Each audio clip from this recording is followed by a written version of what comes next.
Hello and welcome. It's Transform Your Relationships Tuesday. I'm Laura Rubinstein here with Dr. Rhoberta Shaler. Hi, Rhoberta. Hi, Laura. Another great day, another great topic. Exciting times as usual. Indeed, I'm so excited, as always, to mix up our conversations and really generate some food for thought. And today's topic is in the area of self-centeredness. A lot of people deal with people who are self-centered. Other people deal with people they call narcissists or have those tendencies. And then other people need to be more self-centered, or what I like to call centered in self. Yeah, there's a huge distinction among each of those, and I think it's really a worthwhile conversation because we do want to be centered in ourselves. There is a time to be self-centered, and if at all possible, let's not be narcissistic.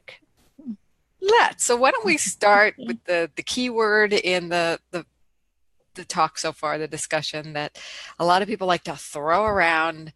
Let's demystify this word, narcissism. What is it? Why do people throw it around? Are they using it properly? Okay, the answer is I'll tell you what it is. Yes, they're throwing it around. No, they're not using it properly in most cases. Um, we tend to clump things together. So when we have a self-centered person, they're just behaving maybe allaboutme.com. They may just be self-centered, which is a personality type. It's the way they process in the world. And it's a choice and maybe an unconscious choice, but it's a choice. Whereas a narcissist has had different things happen. They have DNA markers, perhaps, or a particular brain chemical wash, or they were raised in a very, very difficult situation, which produced, especially if it happened in their early life, narcissistic tendencies. And if they were not addressed and helped and changed, could tend to have someone have full-blown narcissistic personality disorder. So being self-centered is a personality type choice, but being narcissistic is a personality disorder. And can a layperson identify No, this? No. Is no. there anything we should do because it seems like if we're dealing with someone who's a self-centered personality, we couldn't tell the difference between whether they're a personality or they've got this disorder. So how do we navigate this? Well, first of all, don't believe everything that the Google goddess says. When you go there and you put in my partner behaves like this, and the Google goddess says narcissist, sociopath, psychopath, remember the Google goddess has no credentials either. So that's a diagnosis. That's a psychological diagnosis, narcissistic personality disorder. But you may be trying to say they have narcissistic tendencies when you really mean they're self-centered. So don't try diagnosing for two reasons. First of all, unless you're trained, you will not be able to be accurate. Secondly, how does it help you? If you say somebody has a personality disorder, there's a tendency within yourself to begin to separate yourself from that person and not see the fact that you are still interacting with them. You have a lot of things that you could learn from this experience, and you distance yourself from it instead, which is not great because you're missing something very, very important. You're part of this. What I'm hearing you saying is you may be using this phrase, they're a narcissist, to distance yourself and cut yourself off from personal growth. But how do you know whether or not it's safe or not to engage with this person who's behaving self-centered? We don't know if they're got a. Okay, here's a good thing. They maybe it's the degree of self-occupation, or preoccupation, because a self-centered person just wants to talk about themselves a lot. But a narcissist not only wants to talk about themselves a lot, but will do anything to shut you down and come out on top of the pile. So they will put you down. They will visibly do that in order to get the attention. And particularly if you're in a group, they will clamber to the top of the pile over and over again and not let you engage. So there's a difference. I mean, to a self-centered person, you could say, hey, we've been talking about you for 4 hours. Do you think we could spend 15 minutes on me? And the self-centered person will say, oh, really? Was I doing that? I didn't mean to do that. Because that's coming from a different emotional place and a different set of circumstances that happen to them. But you say that with a narcissist, they will say, oh, I'm sorry. They'll ask a question about you, and then they'll immediately say, when that happened to me, I did this. And they take it back as quickly as they gave it to you. And they may, if they're full-blown narcissistic, they may say something when you say, you've been talking about yourself for a long time, I'd like to have 15 minutes. They may say, well, who do you think you are? Because this is really important to me. And that's a very pathological thing to do, as opposed to somebody who just craves attention, needs attention, doesn't feel worthwhile, but still has empathy, who is still saying, oh, I'm so sorry. I didn't even realize I was talking about myself all the time.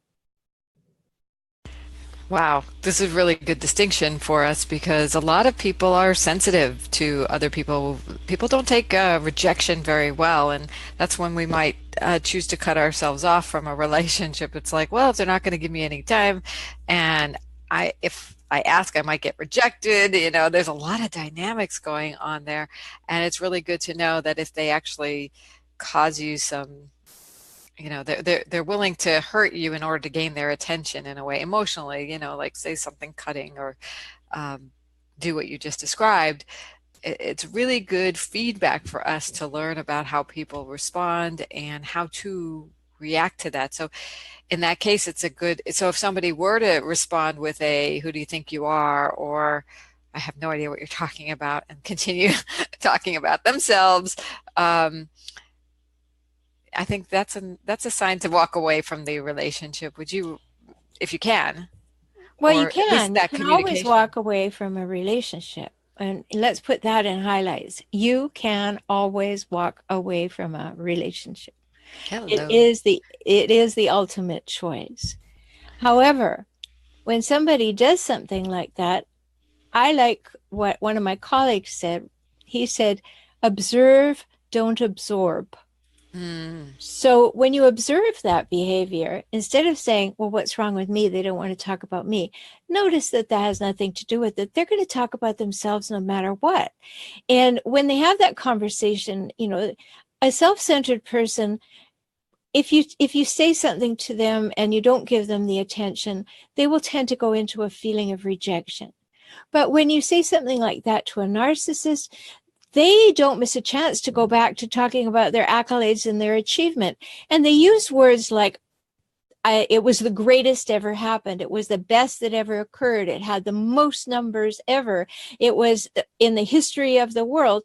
They make all of these assertions that allow them to hear themselves speaking and then reinforce their opinion of themselves, which comes from huge fear that they're not, that they are the greatest and they are doing the most and they had the biggest numbers. And we see that way too frequently. yeah, and we see it, and it's amazing to me that people aren't recognizing it yet. And I think that's one of our purposes is like, hello, when someone says those kind of things, what they're saying is, I don't think I'm all that great.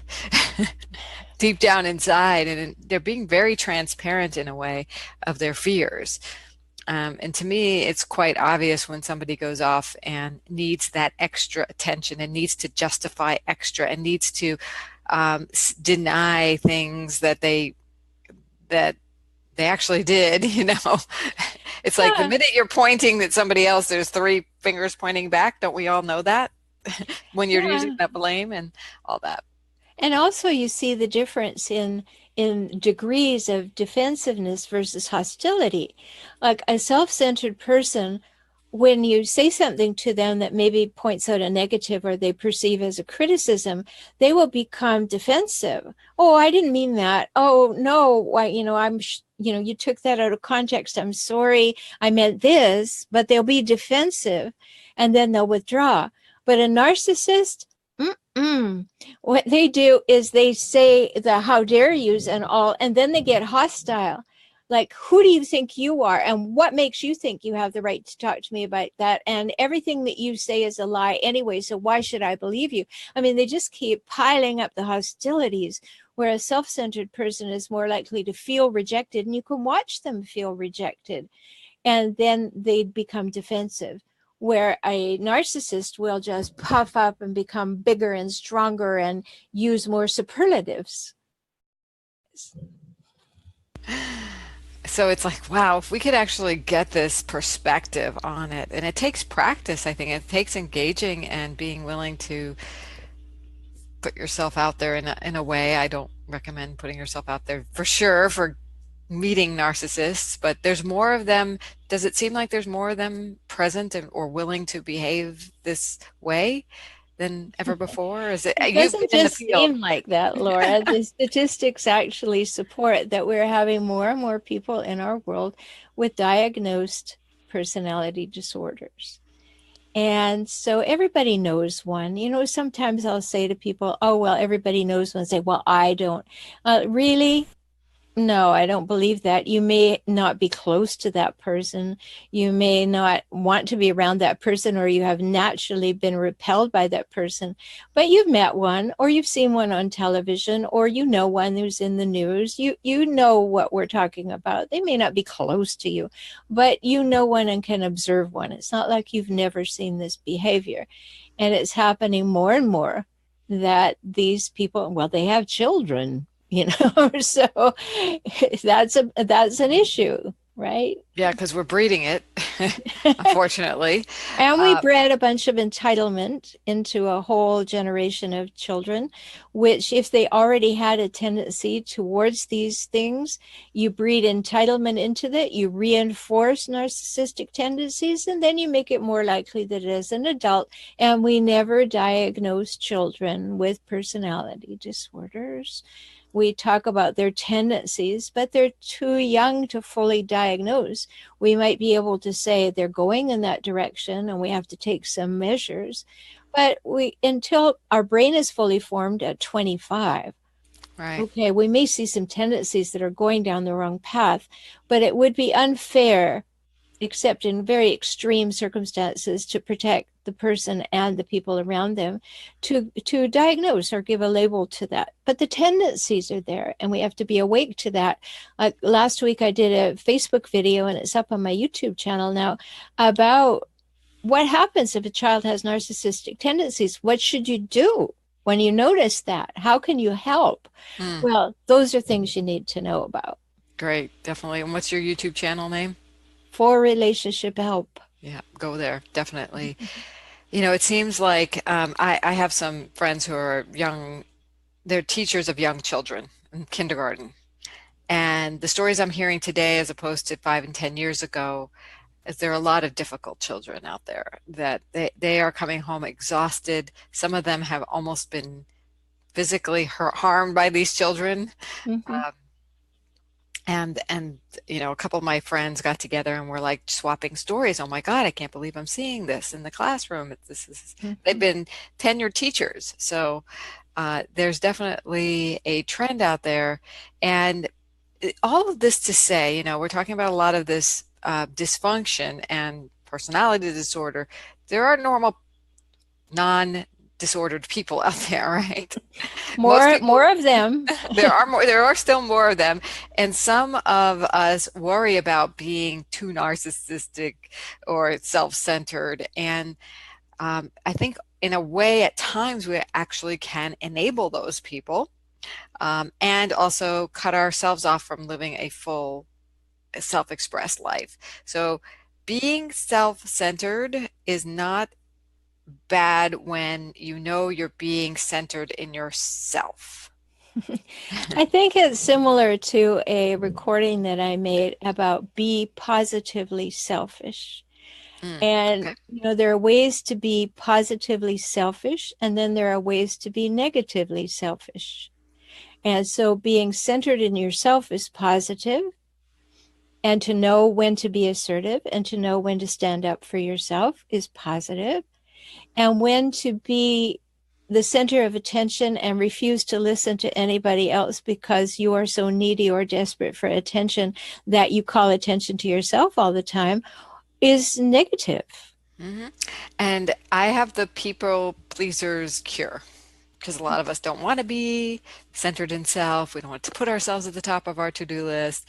But if you do, it's if it's you can have this little mantra. If it's good for me, it's good for all involved.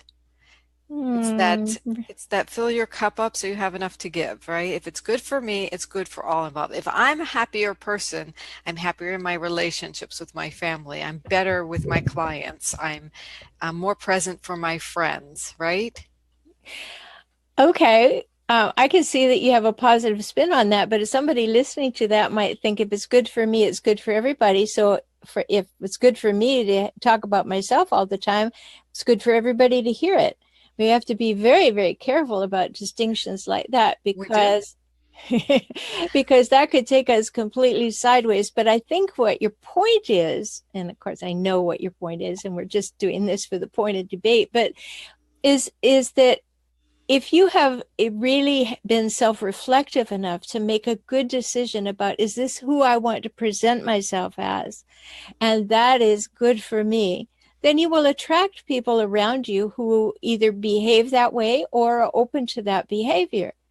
But if you just are a self-centered person or have narcissistic tendencies, you will do that and it won't be good for anybody else. Hmm. It'll only be good for you.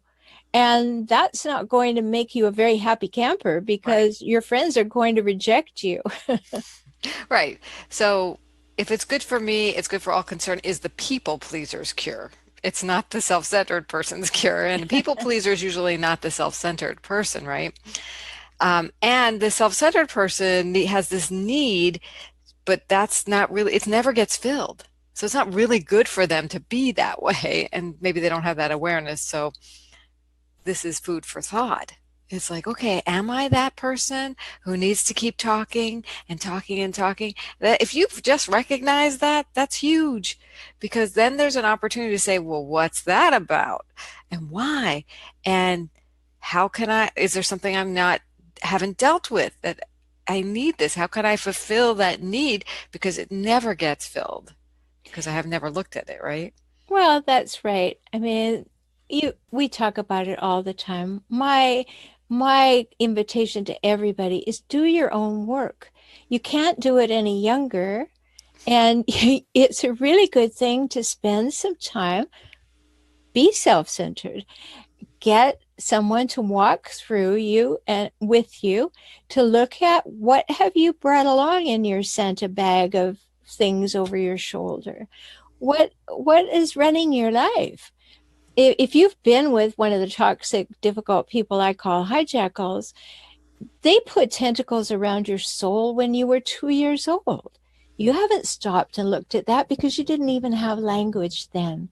And so that's why it's really important to work with somebody who can walk you through things and ask you questions because they'll be self revealing then. I Yeah. never realized that I had that program running. And a lot of us have viruses and worms and malware from our upbringing.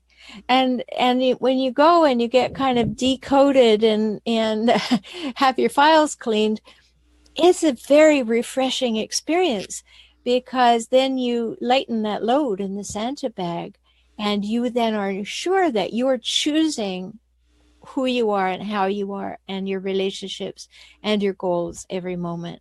And there's such a sense of personal freedom because Sure. there's this awareness that you now have, you have tools, you had support, you've gotten what you've needed that you didn't have because you took one step to talk to somebody about this, to contemplate it. At least in the feminine power cards, we have one card that says be centered within yourself, and the practice is a contemplation and a journaling exercise which says what is important to me.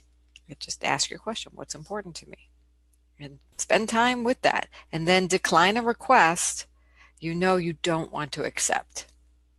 Good practice. I was using an example, a very old example the other day of that, Laura.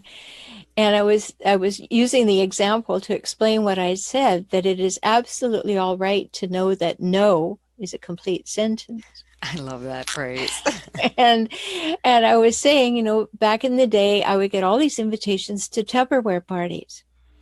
Well, the first one was fun, but I have this question in my head.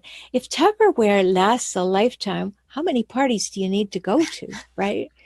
And so people would say, "Oh, well, I really need you to come because I need my numbers and you're going to have fun and we'll have great food and we'll play games and don't you want to be with us?" and all these things. And that's where I learned to say, "No, I don't enjoy Tupperware parties. I enjoy being with people, but I don't enjoy Tupperware parties." And you know what? You don't need to explain to someone why you don't want to do what they want you to do. No, thank you is also fine if you can't just get out one word and you need three. No, thank you. And in the South, what I learned, because I'm a Northeastern girl, but I went to school in the South, I learned to say it with a smile. Yeah, fantastic. And no thanks. Okay, no, thank you. Have a nice time. Yeah, I hope you have a great time. Now, there are a lot of people who have the FOMO, the fear of missing out. Yeah. And I have an invitation to the JOMO, which is the joy of missing out. I love that, Laura. When you first started talking about that, I thought that's brilliant because, if you're a certain kind of personality type, maybe in the Myers-Briggs, and you are there are two ends of the spectrum. You're either a J, which is a person who makes up their mind once and for always, and until further notice, it'll be like that. My partner is one of those. Where would you like to eat? Don't ask me every time. I like that restaurant. I'll eat the same food. We don't have to have this conversation. And I used to be further at the other end than I am now. But the P is the person who sees options, options, options. Well, there are 37 restaurants. What would you feel like? And you want to have a big conversation about it.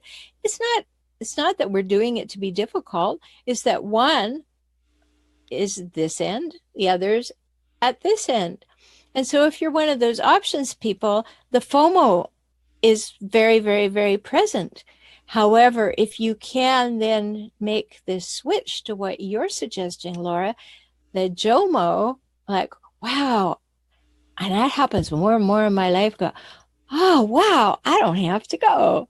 Oh, wow, I could stay home. Oh, wow, I can work in the garden, JOMO. Yeah. Woohoo! I like to pre-play in my mind. If I went, what are the things I potentially will experience, both positive and negative? And how important are those things in my life in the big picture? And then look at what is it going to cost me to go, not financially necessarily, but energy wise, and is that where the energy budget should go? Mm-hmm. Does what I'm going to get and what it's going to cost me in energy, does it budgetarily make sense? And Does are it, you happy with that decision? yeah, am I going to be really happy with it, or am I just getting my FOMO filled? My FOMO filled. I like that too. And the question I ask myself is I walk through the experience and watch what the energy does in my body. Yeah, And perfect. if it's not like, wow, I can hardly wait to get there, then like, okay, what's going on? Like I was invited to speak in New York at the end of April, and I was all excited about it because I wanted to speak there. When I walked the energy through, it was like, oh, subways, oh, taxis, oh, yeah, all those great people. I have Zoom. I could talk to them at any time. I can make a group of them and talk to them. I don't have to travel to New York, take all that time out, maybe have exhaustion as part of the equation. So I sense my way through the energy of something similarly to what you do. And then if I watch my energy meter going down and down and down, I don't go. Right. Sometimes we justify that, but I'll be there, and I'll get energized, and I'll meet these contacts, and oh, I'll get this business, and oh, there's so many great opportunities. And to me, it's like, is there an alternative way to get that, without the energy cost? And I'll Yeah. go for that. If they're, and it's not, and sometimes it's just, I want to be there, and that's cool too. I just want to be there. And, we're not saying not to go. It's just, we feel a lot of pressure to go and do things, especially if you're on that Myers-Briggs, you love options. I do too. These are just some tools that you can use to choose and powerfully align. And, I powerfully have to use my calendar. I on purpose put a lot of stuff in there so I can't, like, buffer. I have a thing, I put all kinds of buffer time in there because I know I want to say yes to certain things. But if I have it already blocked out, it's already a psychological say, this is no, you don't have time to say yes to something else. People look at my calendar like, you're really booked. And I go, but I'm really not, then And they that, know not to ask me things to. and it's really wise for us all to recognize there's no right amount of energy to have. You have the energy that you have at the time. And if you don't have the energy for it, you might want to look at what that's about. But it doesn't matter. It's not right or wrong or good or bad. It just is. Mm-hmm. And many times we don't accord that because, as you brought up so rightly, Laura, we get into that should business, Yeah, and should. oh, well, I should go. I might make the contacts. I might have a good time. I might miss great food. What if somebody asks me why I didn't go? Do I have a good reason? Oh, maybe I should make the effort. And we have that phrase that we use all the time, make the effort. Well, on the other side of things, we talk about doing things with ease and grace. And if you have to make the effort, you know, It's a sign. sometimes that means, cleaning your teeth in the morning. I got to make the effort. Notice that about yourself. It's not a fault.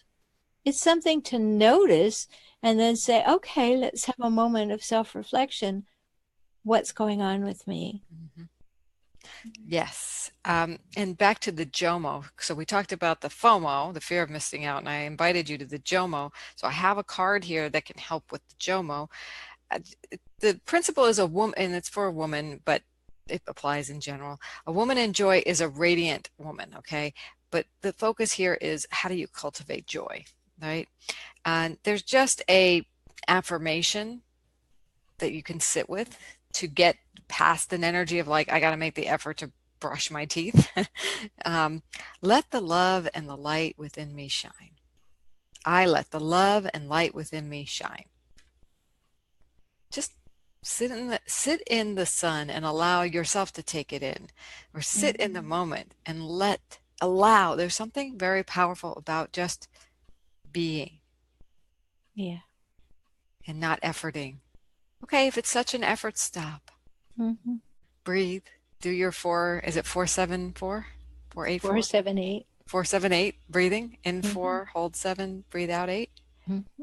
In That's through the so, nose, out through the mouth. yeah, something very joy creating out of that when we I just, think that that's the most luxurious, least expensive vacation in the world.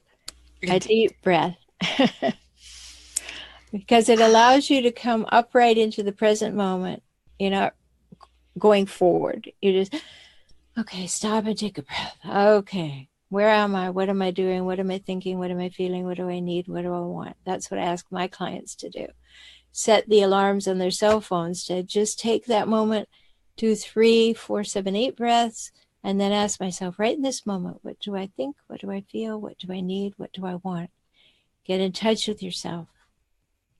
And then get good at doing that. Set that alarm for 5 or 6 times a day so that you get used to checking in with yourself, not always rushing forward into the next thing. That's accord yourself that's self-respect. And another thought that came to me is, it's actually making life longer or appear longer because you're actually taking a moment to stop, Yeah. do nothing except for maybe contemplate. It's not do nothing, but you could stop and do nothing for a moment and then contemplate those questions. It's like, wow, luxury. I took the time for me. And then you're going about all your busy stuff, but you had this extra moment for Mm-hmm. yourself. It has the appearance to me of elongating life. Yeah, I like that idea because I think it does. Consciousness does. Often, there's that question, well, you're very busy, but what are you busy about?